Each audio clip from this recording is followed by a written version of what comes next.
জানে কি না? জানে। ঐতিহ্যবাহী কি কবে তখন ঢুকছি বুঝলি মেলা তো এখন লাগেই। হ্যাঁ থুবড়া হয়েছে কবলে মেলা থুবড়ে। বিহার দিন তো 21 তারিখ। হ্যাঁ কারণ কি জানিস? কি? এই প্রেম গুসা যখন আসছিল হ্যাঁ তখন ছিল পৌষ পৌষ সংক্রান্তি। হ্যাঁ বুঝলি? হ্যাঁ। পৌষ মাসের শেষ মাঘ মাসের শুরু। হ্যাঁ সেই উপলক্ষে পৌষ সংক্রান্তিতে পৌষ পার্বণের মেলা হিসেবে কিন্তু পরে এটাকে নামকরণ করা হয়। কেন হয় জানিস? জানে।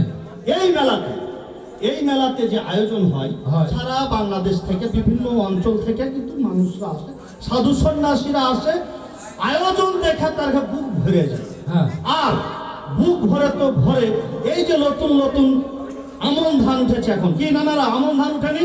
উঠেছে। হ্যাঁ হ্যাঁ। এই আমন ধানের নতুন ধানের গন্ধে পিঠা কি মন মন্দে না। সেই আনন্দে এই মেলার সবচেয়ে ঐতিহ্যবাহী জিনিস দেখুন, এত বড় বড় থালি সমান সমান পুরিবে আর কি রস এই কালাম নানা হাকে ডাইকা খাওয়াইলে বিল অবশ্য নজরুল নানারা কে কে দিলে কালাম নানা খুব চেষ্টা করে দিতে নেই। কোন বিল দিলে না? হ্যাঁ কোন বিল?